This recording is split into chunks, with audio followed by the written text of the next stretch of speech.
Good evening, and thank you for attending the Administration and Public Works Committee meeting on Monday, March 13th. I'd like to call the meeting to order at 5:09 or 5:10 by that clock. Recording in progress.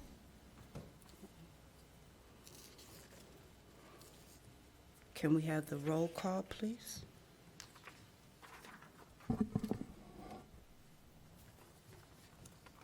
Councilmember Kelly. Councilmember Harris. Present. Councilmember Nusma. Here. Councilmember Burns. Here. Councilmember Reed. 3 are in attendance. That's a quorum now. Thank you so much. Let's begin the business of this evening. I'm asking for approval of minutes for regular A&P Works Committee meeting from February 27th. I'll make the motion to approve those minutes. Do I have a second?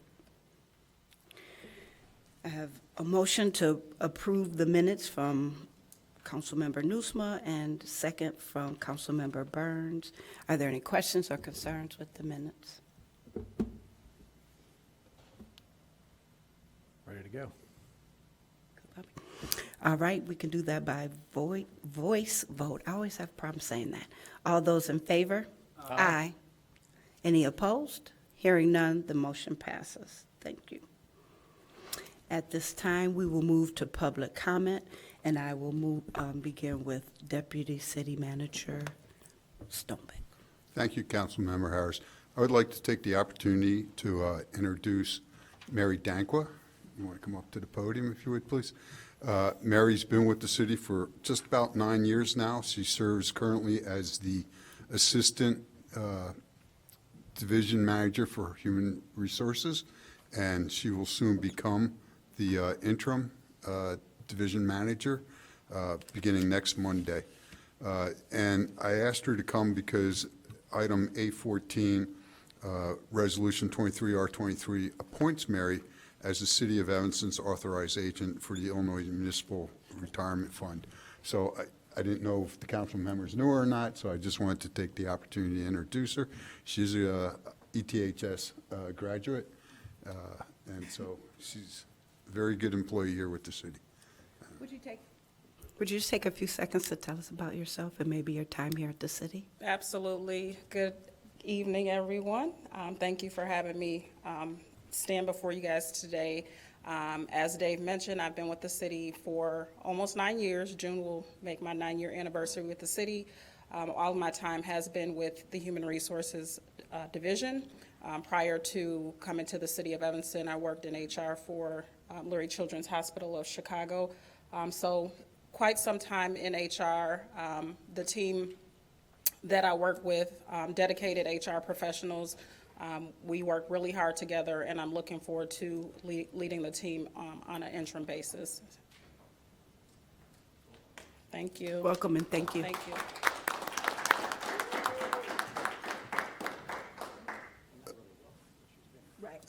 The first public comment is Tina Payton, followed by Michael Fasilko.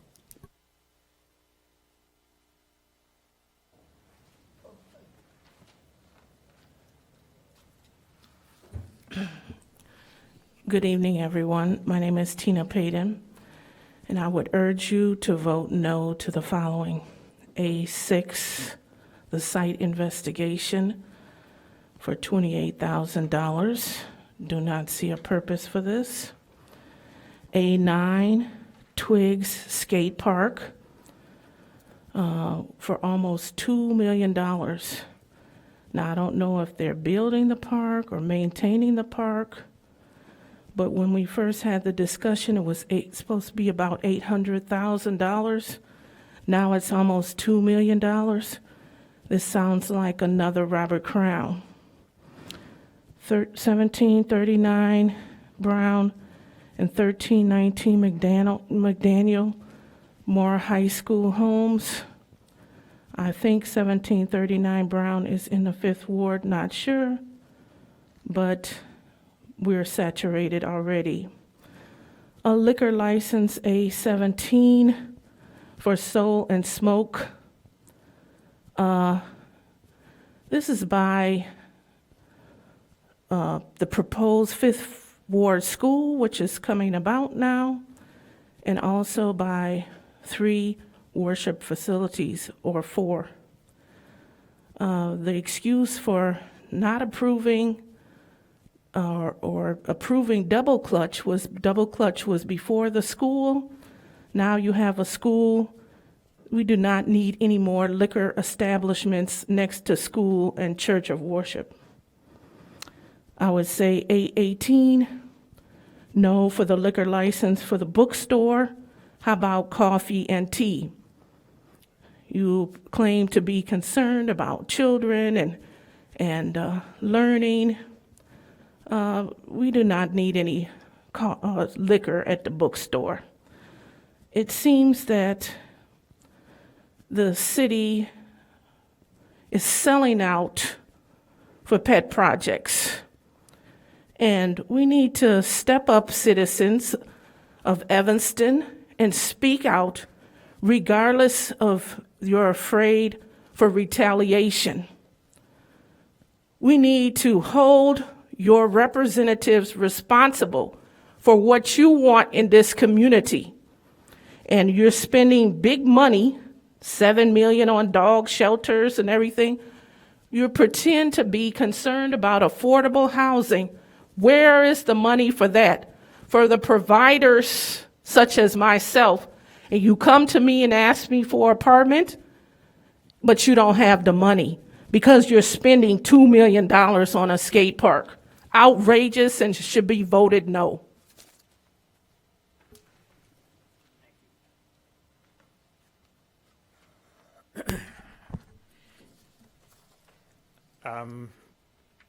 I echo everything Tina has just said.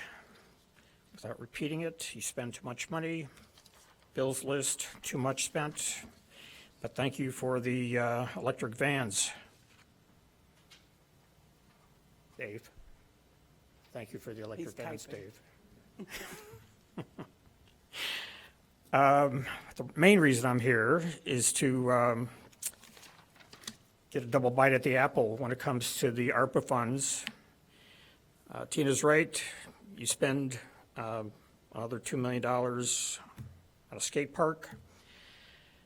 I've asked, I don't know how many times, that the council, and in particular, Councilmember Nwisma, to take some of that ARPA money and divert it towards climate action.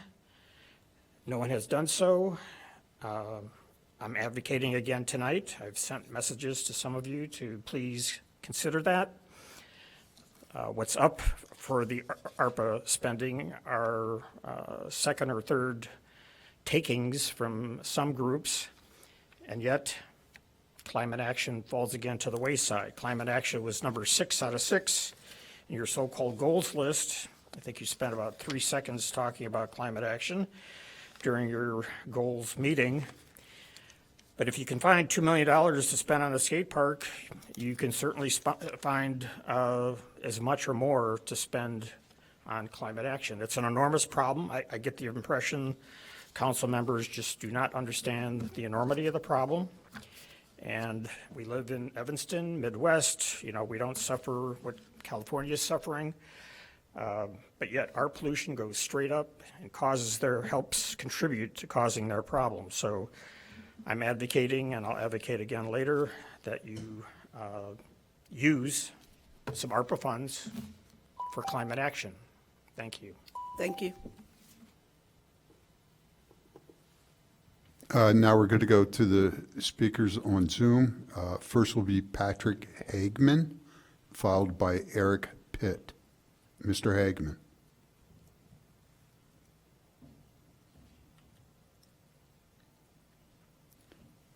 We can't hear you if you're...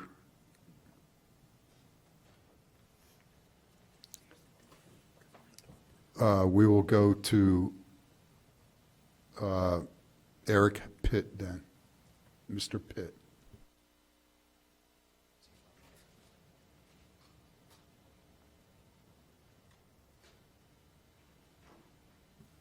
It doesn't appear that either speaker is here.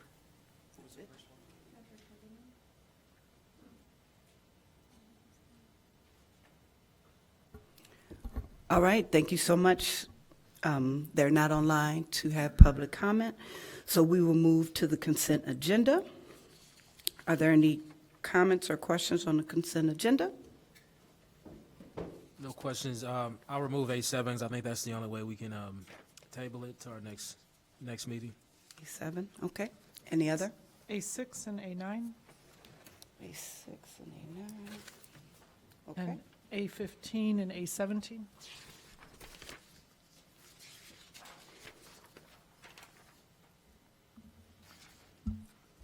all right. I was going to pull A11 just to flag the electric vehicles, but I will not pull it since that's already been brought up, and we have a number of other things, so I'm good. Okay, so let me be sure. A6, A7, A9, A15, and A17? Is that what you said, Councilmember Kelly? Was it 17 or, okay. 15 and 17 or 16 and 17? 15 and 17. Okay, thank you. All right. So, Madam Chair, if you're ready for a motion, I will make the motion to move the consent agenda, which includes everything except A6, A7, A9, A15, and A17. Second. It has been moved by Councilmember Nusma and seconded by Councilmember Burns. I'd like to do a roll call, please. Councilmember Kelly. Councilmember Harris. Aye. Councilmember Nusma. Aye. Councilmember Burns. Aye. And that's all that's here. All right, so the consent agenda minus A6, A7, A9, A15, and A17 have been passed. Can I get a motion for A6? I'm sorry, once again, for real, I move approval of item A6, which is approval of a contract with Environmental Consulting Group to conduct a site investigation and obtain an Illinois EPA NFR letter. Is there a second? Second. It has been moved by Councilmember Nusma and seconded by Councilmember Burns. Are you ready for the question? Questions? Discussion? Councilmember Kelly? Thank you. And I'm not terribly concerned, but I just wondered, as I look through this, just the sole source, it's difficult to get, I mean, why we just have one response for this. Thank you. Yes, I'll recognize the dais. Thank you. Thank you, Committee Chair. Good evening, members of the committee. I am Paul Zalmazak. I serve as the Economic Development Manager, and I'm overseeing this particular contract. So, Councilmember Kelly, Environmental Consulting Group had completed our Phase 1 study, which we contracted with them under an administrative contract. It was under $20,000, and we, in order to just continue the process, they've done all the research, and as a way to keep the contract on pace, we wanted to continue with the same group to complete the next phase, since they've already done all the research on the first phase. And I'll also say that we've had a good experience working with them at Darrow and Church a few years ago when we acquired, or when we did a Phase 1 on that property. Thank you. You're welcome. So it sounds like for consistency reasons, it made I like- sense to stay. Yes. If there are any questions of the consultant themselves, they are on the Zoom. Okay. Councilmember Nusma.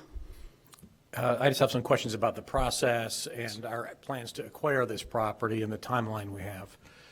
You addressed them partially in this, in the email earlier today, but just, again, for the record here, we have a 30-day extension on the purchase agreement, but it's going to take a lot longer than 30 days to get the results of this test back. So Yes. what's up with that? Okay, thank you for the question. So we anticipate, based on input from the consultant, that this could take up to 6 months to get the updated letter from the state. That's kind of in addition to the site investigation, it just takes a while for the state to review the information and issue the letter. Our contract with the seller of the property has been extended for 30 days. They had indicated to our law department staff who are managing the contracts that they would review it 30 days at a time. So if the council agrees tonight to fund this particular study before we issue contract, we'll make sure that they understand that it's probably going to take 6 months and that we need that 6-month extension, or 5 months, whatever it ends up being. But we're not going to advocate for doing additional work on this without the extension. That would just make no sense. So theoretically, we could get 3 months into this, but then they, I don't want that to happen. Right. So after tonight, if we get the authority to do the study, we'll go back to the sellers and let them know that it's going to take up to 6 months and that we need that extension. And it's at that time, and if we can't get it, then we won't do it. then we're done. And I hope that doesn't happen. This is a great opportunity. Yeah, agree. Thank you. So you'll come back and let us know either way. That's important. If the extension doesn't happen from the seller. Yes. Thank you. Yep. Are there other questions? All right. Let's do voice vote. All those in favor? Aye. Hearing none, any opposed? Hearing none, it passes. Thank you.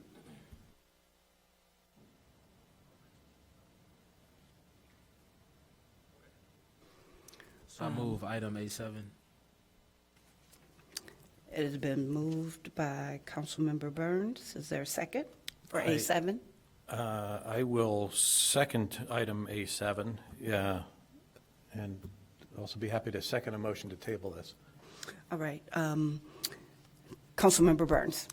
That was just that I was going to move to table this, still working with staff and Worksby on finalizing the contract. This will be back. I'd like to table it until March 27th meeting.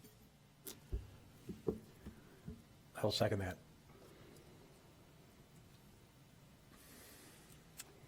It has been moved to be tabled until the March 27th APW meeting.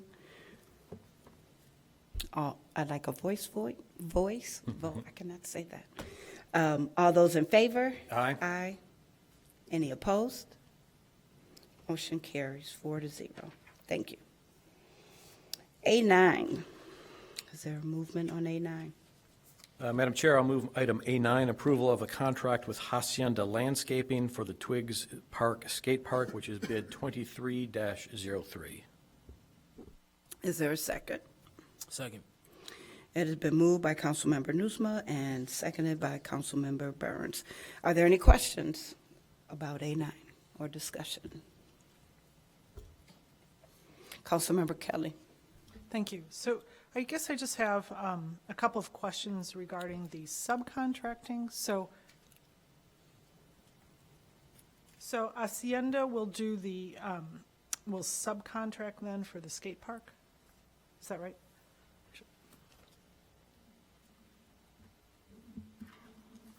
Members of the committee, my name is Laura Biggs. I'm the city engineer. So yes, there was some pretty substantial experience requirements that were built into the contractor, into the bid contract, bid documents. And one of those is that required some pretty significant experience on skate park construction. So that part is being subcontracted to Spone Ranch. Okay, great, thank you. So they will contract, because I know Spone Ranch is one of the, I think, respected firms, right, for, so that is confirmed that they will be working with Spone Ranch? Because I didn't see that in the packet, Yes. but it is. Okay, great, thank you. Any other questions? Thank you so much. I'd like to call a voice vote for A9. All those in favor? Aye. Aye. All those opposed? Seeing none, motion carries 4-0. We will now move to A15. Madam Chair, I'll move item A15, ordinance 28-0-23, authorizing the city manager to execute a sale contract for city-owned real property located at 1739 Brown and 1319 McDaniel to ETHS. Is there a second? Second. Excuse me. It has been moved by Councilmember Nusma and seconded by Councilmember Burns. Is there any discussion? Then I am calling, yeah, I'll give it time. I just want to respond to some of the comments made regarding these projects and the clustering of these projects. And if there is, like how we are, as a city, if we're taking that into consideration, or I don't know if somebody can address that.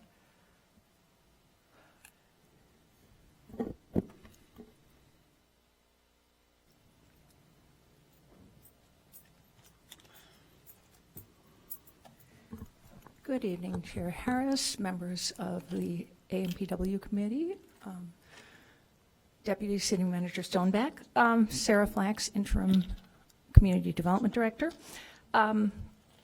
There are questions about why we have had almost all the lots in the Fifth Ward, if that's one of the things you're asking about. Part of that is where we have available land.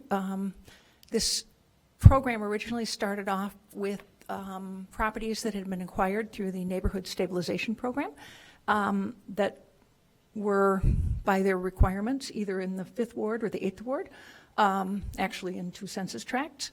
And that's where a number of the first properties came from. So we wanted to redevelop them, and they were specifically redeveloped as home ownership, which is something we wanted to increase in that ward. So that's the start of it. The reality is the way we acquire properties for this program is through government authority to gain title to properties that are vacant and abandoned. And so virtually all the properties that have been used in this program so far have been acquired either through the Neighborhood Stabilization Program Fund or through judicial action.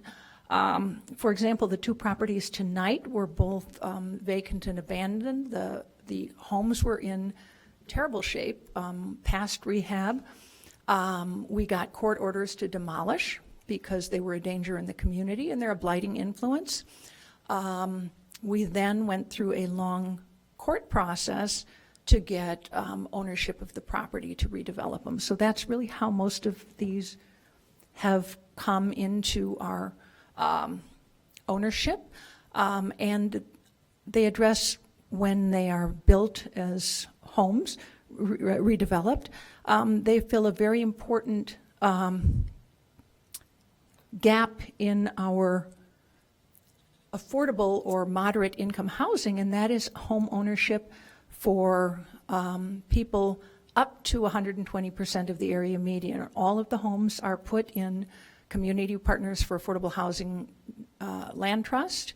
They will be retained as permanently affordable to households at up to 120% of area median. Because when somebody chooses to sell and move,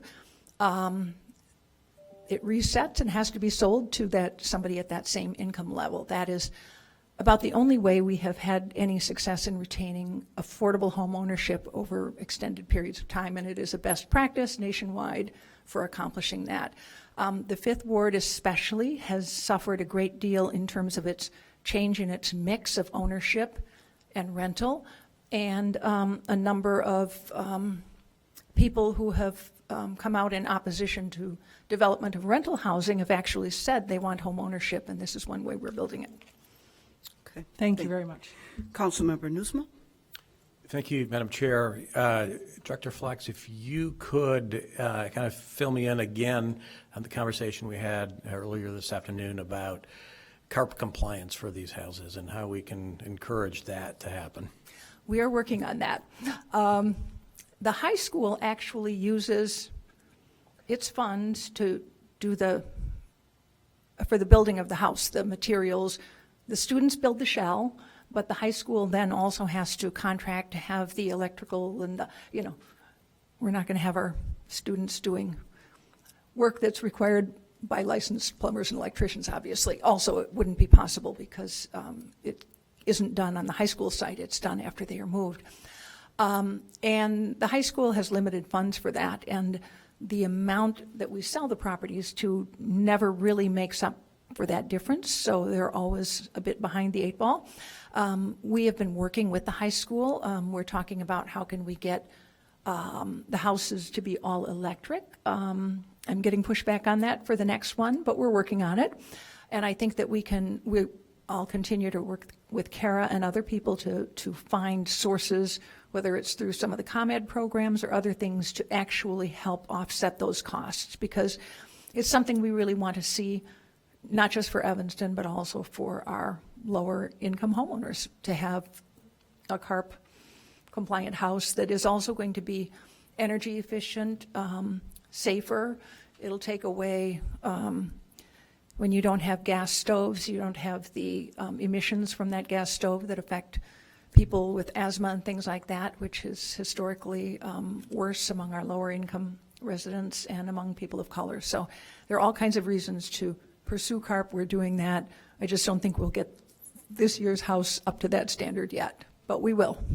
And maybe I missed it, and then it'll be Councilmember Burns, but you said we're getting pushback from who for those? ETHS, it's a cost thing. It's hard to, going all electric is more expensive in some cases in the appliances, but it also could affect the energy use, the cost of energy, because electricity is more expensive for heating a house generally than natural gas right now. Okay, thank you. Councilmember Burns.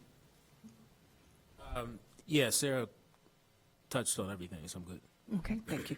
And I just want to say, the 319 McDaniels in Second Ward in that area, I get calls almost every other week about people fly dumping in that area, and it's time to put something there. So I'm appreciative, and I know that my community members that are emailing me on a regular basis are appreciative that we're going to do something with that area. So thank you. Councilmember Kelly. Thank you. So it says here it may be developed with 2 dwelling units. Do we have, that's the piece, I just want to make sure that it's integrates well in a neighborhood setting, creating to Councilmember Harris's point, really adding to stability and neighborhood cohesion. So do we have any idea what will happen, whether it will be 2 or? We're working on that right now with the high school. They need to see what can work out. It would require a variance in terms of lot sizes, but one of the things that we need, so far we've been building what I would call family size houses. They're 3-bedroom homes with 2 bathrooms, and we also hear people asking for smaller homes, especially people who are smaller households, but also some people who are interested in moving out of a larger house and staying in Evanston. And so we've got a mix of different things. We've also talked about some creative things like building a single-family home with a coach house in the back so that they could rent out. That's a bigger challenge because then you have to find a buyer who wants to undertake that. And but one of the things is to be able to use this larger lot as more than it's a larger than standard lot for more than just one home, if that's something we can work out. Thank you. Is that, given that these are both public bodies, the high school, 202, and the city, is there a process for community input with regard to how that gets developed? Not any more than there would be if there's a variance and it goes to one of the, reviews of variances. Okay. It just seems like since they're public bodies involved, that they should have some degree of community input, it seems to me. One thing if it's privately owned and someone wants to build, they build, or if they want a variance, then they go through our bodies, but our public legislative bodies. It seems to me when we're talking about public land and public entities, giving it one to the other and then building on it with public tax dollars, that it would be, I don't know. Councilmember Harris, I'd be interested in your thoughts on that, if it's in your ward, if you think that's, would be valuable to have a community. This is a public process right here. That's not a community meeting, Alderman Nusma. So this is actually just in the am fifth asking. ward. So, Oh, I'm sorry, is it? one's in the second, I think the Okay. one that was removed is in the fifth ward, though.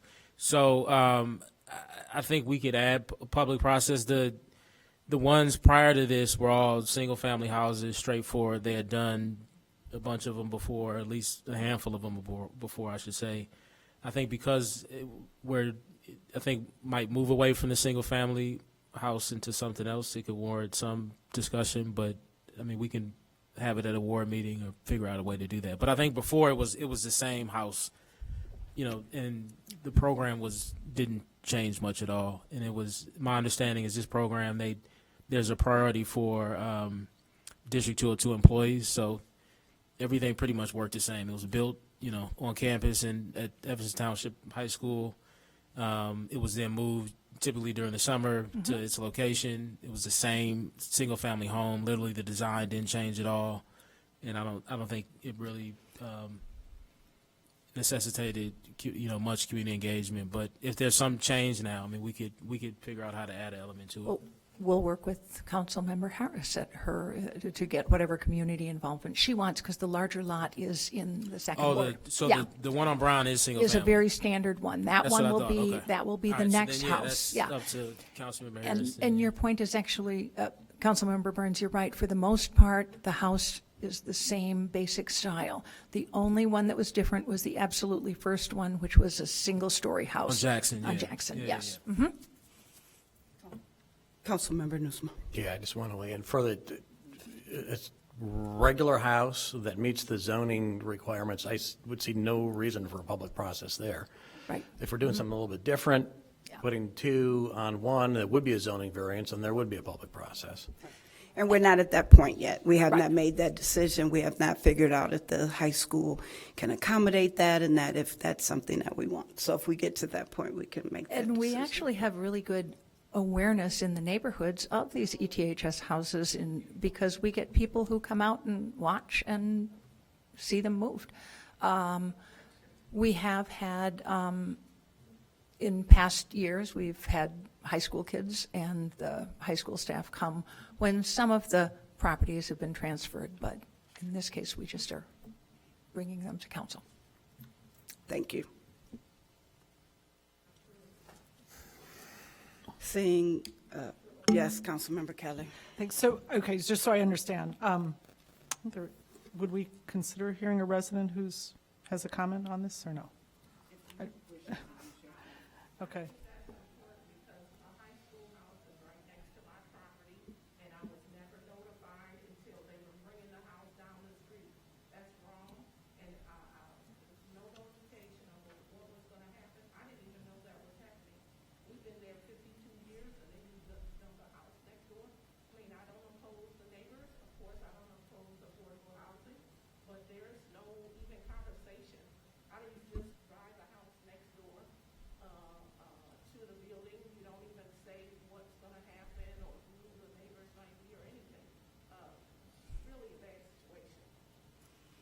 Okay, thank you for your comments. Do you Thank you. have?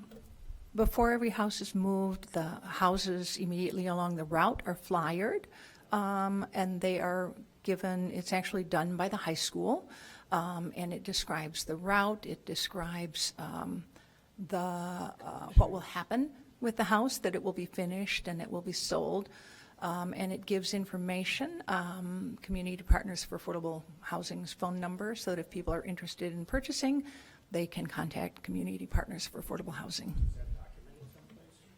So we will, I excuse have me. copies excuse- of them, yes. We'll- sorry. Thank you. We're going to maintain order here. Sorry. So what I'm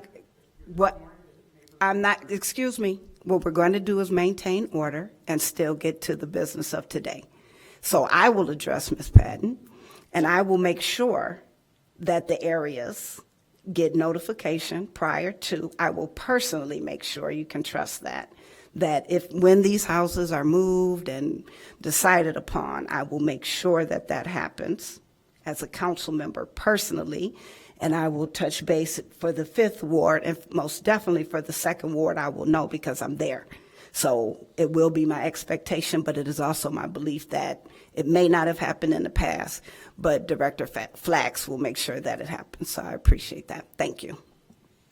Do you have another question?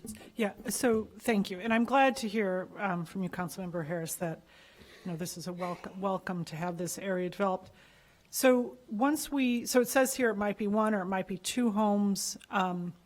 So once the sale is completed, does the city really have any besides flyering? Or, do we have any say in terms of like what gets built there? That's my concern. When we're dealing with public property, public tax dollars, I do feel like we should have some degree of not just sitting at the dais here talking to people, but have community discussion.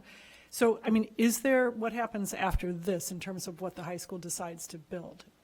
It's just up to them, right? We don't have any participation. The city's done, right? We sell it, and then it's up to them to build what they're going to build, and it's their. No, we work with the high school throughout the year. If we're pursuing a subdivision of that lot, they're going to have to work with us because it would be non-conforming. So we would have to get approval. And we would loop Councilmember Harris in, so she could obviously involve whoever she feels is appropriate in her ward. And then it would go through the approval process. Now, some of these, depending on the type of variance, not all variances, minor variances don't come to the Land Use Commission or something like that. And I don't at this point have any idea if this sort of thing would be a major variance or a minor variance. We do have in our code the efficiency housing portion, which was specifically designed to use non-conforming lots and allow smaller homes to be built on lots that were less than our normal lot size. It can be, I believe, a special use if we actually subdivide for that purpose, and I think that would then go to the Land Use Commission, but I'm not absolutely sure because we haven't done it before. Sure, it's just like any other project, though. Right. That's no different. Absolutely. I guess I meant in terms of any plans at all about what to build. That's just like any private project. I meant since these are public entities, would there be, but we're not involved anymore once we give it to them, other than what we would be for any other development. Well, right? we are discussing, it was early on, the discussion was that family homes were something for sale that was very much in demand. So that was what we'd been working on. That we are hearing more, as I said, about people looking for smaller homes. So that's what brought up the discussion of possibly doing a subdivision and making smaller homes. The other thing is it also then gives them two projects on one lot, which means they get more value, if you will, out of the land. And one of the challenges is finding land and finding it at affordable rates. There's only one lot that we have actually purchased outright, and that was 2005 Gray, which we purchased, I don't remember what year it was, but it was about $40,000. And we're not able to get lots in Evanston for $40,000 these days. So we really are looking to use our ability to clean up properties that are really blighting and get them back into productive use. That's how all those lots have. Thank you. Are there any other questions? Seeing none, I am calling for a roll call. Councilmember Kelly. Councilmember Harris. Aye. Councilmember Nusma. Aye. Councilmember Burns. Aye. Having all ayes, A15 passes. A17, Madam Chair, I will move item A17, ordinance 36-0-23, amending City Code Section 3-4-6D to increase the number of Class D liquor licenses from 69 to 70 for Carter Investments, doing business as Soul and Smoke. Second. it has been moved and seconded. Are there questions? Councilmember Kelly? I just want to respond to public comment with regard to religious build entities in schools. What is our rule and how does this, I realize, yes, that double clutch is right there. What's our rule on that? Does anybody know? Like the feet, the distance? There is none, okay, We don't have an ordinance. okay, all right. I'm asking legal. Oh, The law department can look into it before council, but I don't believe there's any requirement that it be a certain feet away. There is with the sale of cannabis, but I'm not sure about alcohol, so we'll look into that and get back to you for council.